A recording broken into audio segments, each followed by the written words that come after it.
दोस्तों देखिए, ये है ऑटो कट वोल्टेज स्टेबलाइजर। इस ऑटो कट वोल्टेज स्टेबलाइजर में कोई प्रॉब्लम नहीं है। आज मैं आपको बताने जा रहा हूं कि ऑटो कट वोल्टेज स्टेबलाइजर में कौन कौन से प्रॉब्लम आ सकते हैं और उन प्रॉब्लम को कैसे जानेंगे कि ये problem auto cut voltage stabilizer में कहां से है। यही आज मैं आपको बताने जा रहा हूं। किसी भी प्रकार का ऑटो कट वोल्टेज स्टेबलाइजर क्यों ना हो, सभी का काम लगभग एक ही जैसा होता है। तो चलिए आपको बताते हैं कि ऑटो कट वोल्टेज स्टेबलाइजर में कौन कौन से प्रॉब्लम आपको देखने को मिल सकता है। तो पहला प्रॉब्लम मैं आपको बता रहा हूं कि ऑटो कट वोल्टेज स्टेबलाइजर पूरी तरह से बंद हो जाता है, यानी कि इसका कोई फंक्शन काम नहीं करता है। कोई फंक्शन काम नहीं करता है, इसका मतलब ये हुआ कि इस स्टेबलाइजर का जो ये पावर वाला एलईडी है, यानी कि यहाँ पर जो ग्रीन एलईडी है ये नहीं जलेगा। इसका जो ये कट आउट वाला ये रेड एलईडी है ये नहीं जलेगा, और इसका जो मीटर है ये भी काम नहीं करेगा। और इसके साथ में पीछे में जो ये 5 पिन सॉकेट लगा हुआ है, यहाँ से आपको कोई वोल्टेज नहीं मिलेगा। तो आपको सबसे पहले ये देखना होगा कि यहाँ पर जो फ्यूज़ लगा हुआ है, इसमें ग्लास फ्यूज़ लगा हुआ रहता है। मैं आपको निकाल कर दिखाता हूँ किस तरह का ग्लास फ्यूज़ रहता है। तो देखिए, यहाँ पर इस तरह का ग्लास फ्यूज़ रहता है। ये वाला कट जाएगा, या फिर आप इसे बोल सकते हैं कि फ्यूज़ उड़ गया। अगर फ्यूज़ उड़ जाता है तो आपका ये स्टेबलाइजर काम नहीं करेगा, पूरी तरह से स्टेबलाइजर बंद हो जाएगा। ठीक है, अगर ये फ्यूज़ ख़राब हो जाता है यानी कट जाता है तो यहाँ पर आपको नया फ्यूज़ लगाना पड़ेगा। जब आप नया फ्यूज़ लगाते हैं और आपका स्टेबलाइजर बिल्कुल सही काम करने लगता है तो ठीक है। कभी कभी ऐसा होता है कि नया फ्यूज़ लगा देने के बाद जब आप स्टेबलाइजर में लाइन देते हैं तो फिर से ये फ्यूज कट जाता है, यानी कि उड़ जाता है।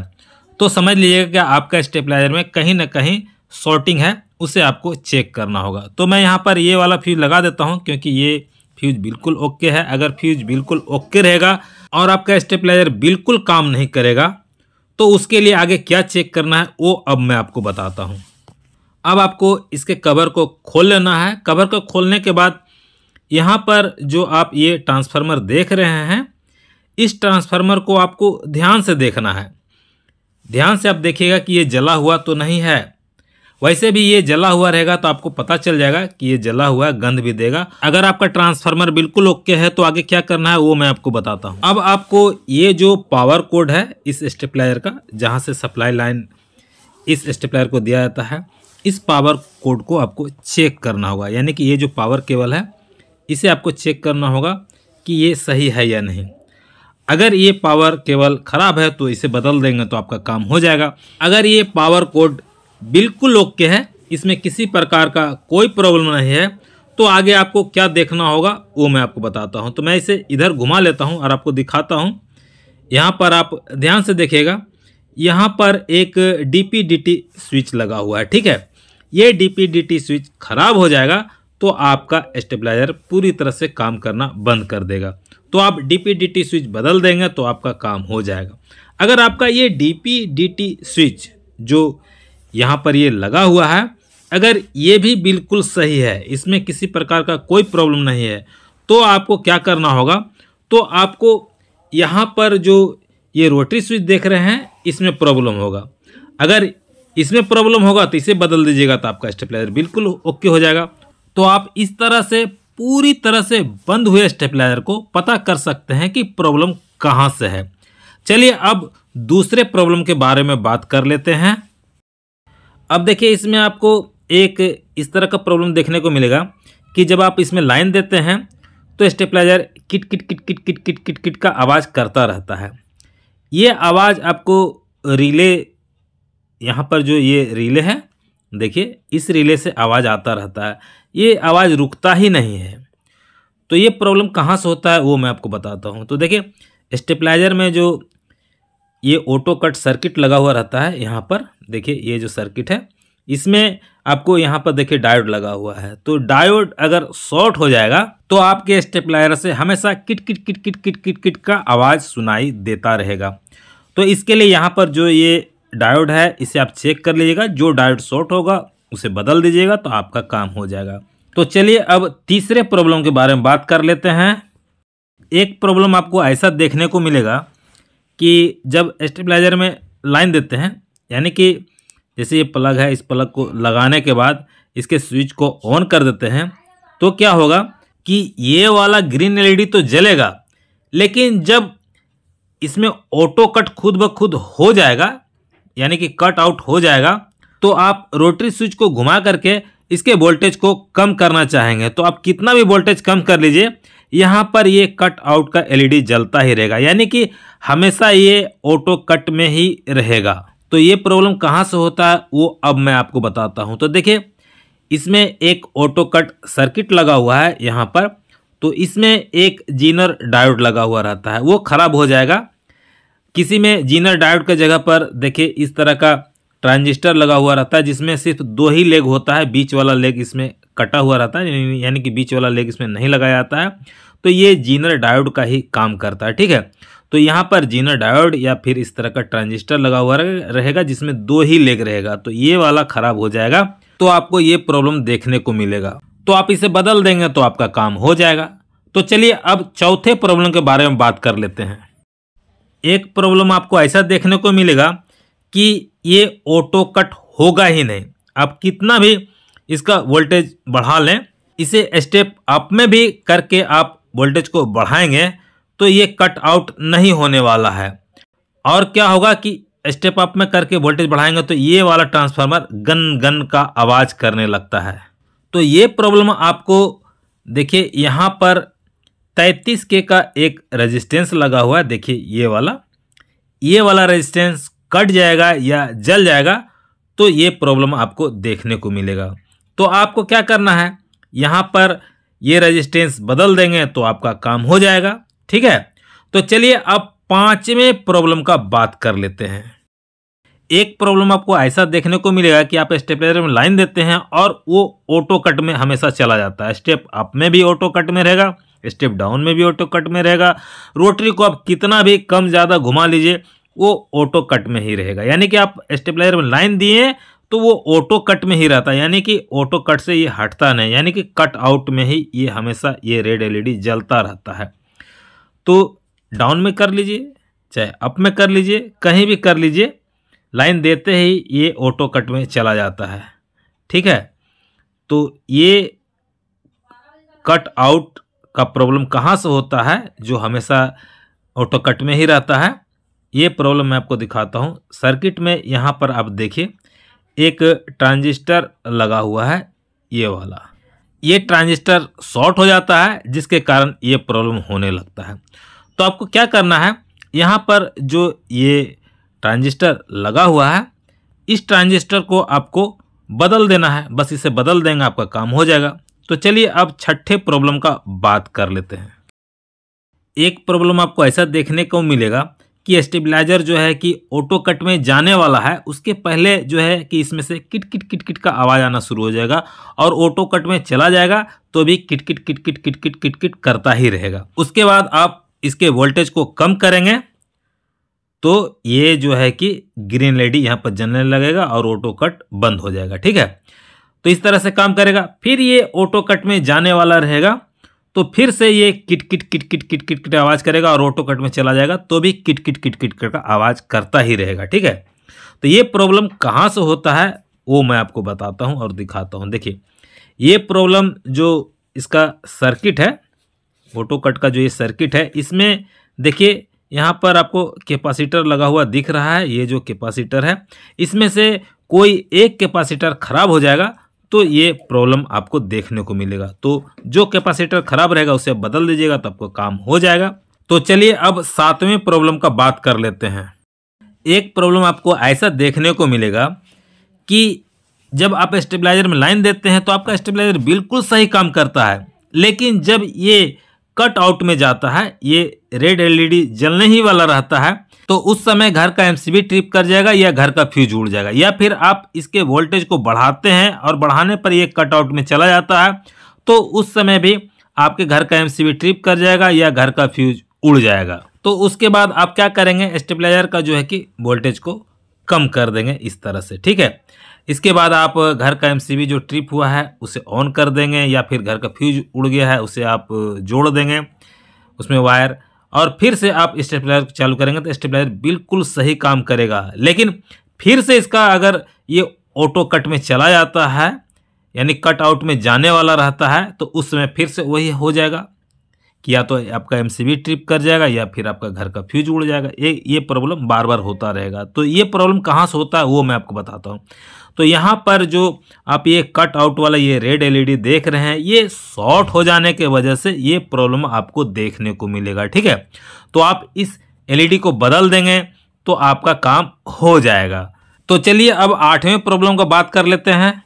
एक प्रॉब्लम आपको ऐसा देखने को मिलेगा कि आप स्टेबलाइजर में लाइन देते हैं और आपका स्टेबलाइजर बिल्कुल सही काम करता है, लेकिन जब ये कट आउट में जाने वाला रहता है, यानी कि रेड एलईडी जब ये जलने वाला रहता है, तो उस समय किट किट किट किट का 3-4 बार आवाज़ करता है। और ये रेड एलईडी कभी ग्रीन एलईडी, रेड ग्रीन इस तरह से एलईडी जलता है, अदल बदल कर इधर इधर दोनों एलईडी जलता है और किट किट किट किट का आवाज़ करता है। उसके बाद ये कट आउट में जाता है। ठीक है, तो ये प्रॉब्लम कहाँ से होता है वो मैं आपको बताता हूँ। तो ये प्रॉब्लम ऑटो कट सर्किट में देखिएगा, एक प्रीसेट इस तरह का लगा हुआ रहता है या फिर छोटा वाला भी प्रीसेट लगा हुआ रहता है। तो ये जो प्रीसेट है, ये वाला प्रीसेट खराब हो जाएगा तो आपको ये प्रॉब्लम देखने को मिलेगा। तो आप इस प्रीसेट को बदल दीजिएगा, आपका काम हो जाएगा। तो चलिए अब 9वें प्रॉब्लम का बात कर लेते हैं। एक प्रॉब्लम आपको ऐसा देखने को मिलेगा कि आपका स्टेबलाइजर स्टेप अप में बिल्कुल सही काम करेगा, लेकिन अगर ये इसे स्टेप डाउन कर देंगे तो ये बिल्कुल नहीं काम करेगा। और कभी कभी ऐसा होता है कि स्टेप डाउन में बिल्कुल सही काम करता है और स्टेप अप में जब आप इसे स्टेप अप में कर देंगे तो ये बिल्कुल नहीं काम करेगा। तो इसका मतलब ये हो गया कि ये जो डीपीडीटी स्विच है ये खराब हो चुका है, इसे आपको बदलना पड़ेगा। इसे बदल देंगे तो आपका काम बिल्कुल ओके हो जाएगा। तो चलिए अब 10वें प्रॉब्लम का बात कर लेते हैं। एक प्रॉब्लम आपको ऐसा देखने को मिलेगा कि स्टेबलाइजर बिल्कुल सही काम कर रहा है, लेकिन इसका जो है कि वोल्ट मीटर, ये वाला वोल्ट मीटर है, ये काम नहीं कर रहा है। तो इसका मतलब ये नहीं है कि ये वाला वोल्ट मीटर को ही बदल देना है। आपको सबसे पहले क्या करना है, जो ये वोल्ट मीटर है, इस वोल्ट मीटर पर आपको वोल्टेज चेक कर लेना है। यहाँ पर अगर यहाँ पर वोल्टेज नहीं मिलता है तो आपको यहाँ पर देखिए बेल पुश स्विच लगा हुआ रहता है, इसे आपको चेक करना होगा। यहाँ पर मैं बेल पुश स्विच के जगह पर मैं स्विच ही लगा रखा हूँ वोल्ट मीटर के लिए, ठीक है, लेकिन यहाँ पर बेल पुश स्विच लगा हुआ रहता है।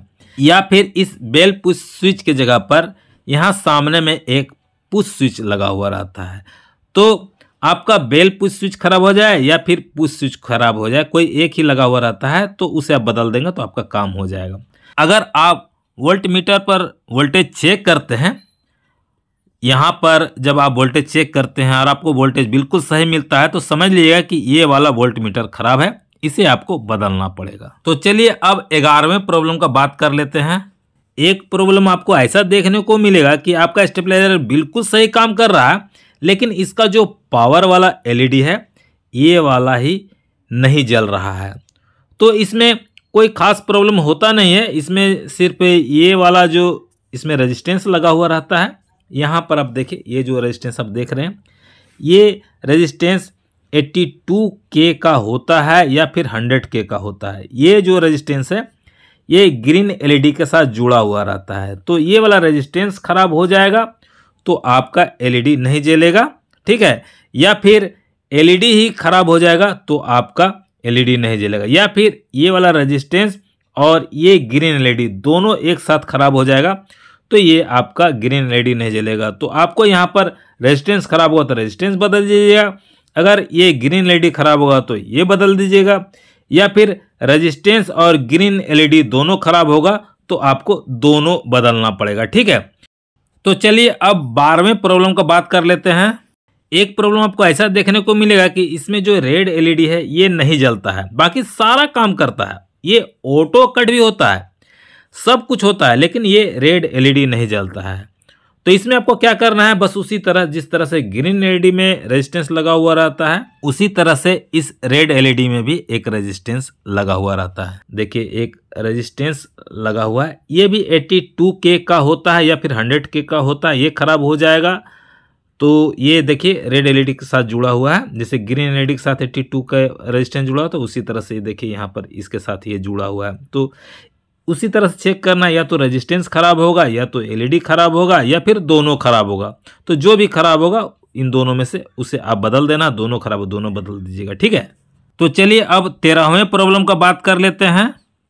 एक प्रॉब्लम आपको ऐसा देखने को मिलेगा कि स्टेबलाइजर तो बिल्कुल सही काम करता है, लेकिन जब ये ऑटो कट में जाता है तो ये किट किट किट किट किट किट किट किट करता ही रहता है, रुकता नहीं है। तो जब आप वोल्टेज को कम करते हैं तो फिर से ये स्टेबलाइजर बिल्कुल सही काम करने लगता है, और जब इसका वोल्टेज फिर से बढ़ता है और ऑटो कट में चला जाता है तो फिर से ये किट किट किट किट किट किट किट किट करता ही रहता है। तो ये प्रॉब्लम इस रिले से होता है। इस रिले को बदल देंगे तो ये बिल्कुल ओके हो जाएगा, ठीक है। तो अब 14वें प्रॉब्लम का बात कर लेते हैं। एक प्रॉब्लम आपको ऐसा देखने को मिलेगा कि आपका स्टेबलाइजर काम नहीं करता है, तो आप स्टेबलाइजर खोलते हैं। तो खोलने के बाद आप देखेंगे कि यहाँ पर जो सर्किट है इसमें जो कैपेसिटर लगा हो उसमें से कोई एक कैपेसिटर ब्लास्ट कर गया है, यानी कि फट गया है। तो आप क्या करेंगे, सेम वैल्यू का यहाँ पर कैपेसिटर लगा देंगे। लगाने के बाद जब आप इसमें लाइन देंगे तो फिर से वो कैपेसिटर फट जाएगा या ब्लास्ट कर जाएगा। तो आप सोचेंगे कि हो सकता है कि वो कैपेसिटर जो नया लगाया हूँ वो ख़राब मैंने इसमें लगा दिया, तो आप फिर से इसमें नया कैपेसिटर लगाएंगे तो वो भी फिर से ब्लास्ट हो जाएगा। तो ऐसा क्यों होता है, ऐसा होने का जो कारण है वो क्या है, ये आप जान लीजिए, ये ज़रूरी है जानना, ठीक है। तो इसका कारण ये है कि जो स्टेबलाइजर में इस तरह का ट्रांसफार्मर रहता है, इसमें एक कॉमन वायर रहता है जो ये लाइन के साथ जुड़ा हुआ रहता है।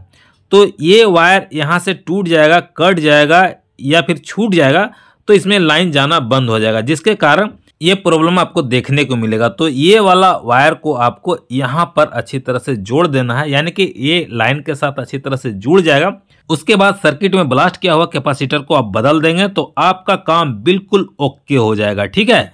दोस्तों, ऑटो कट वोल्टेज स्टेबलाइजर में और भी कई तरह का प्रॉब्लम आपको देखने को मिल सकता है।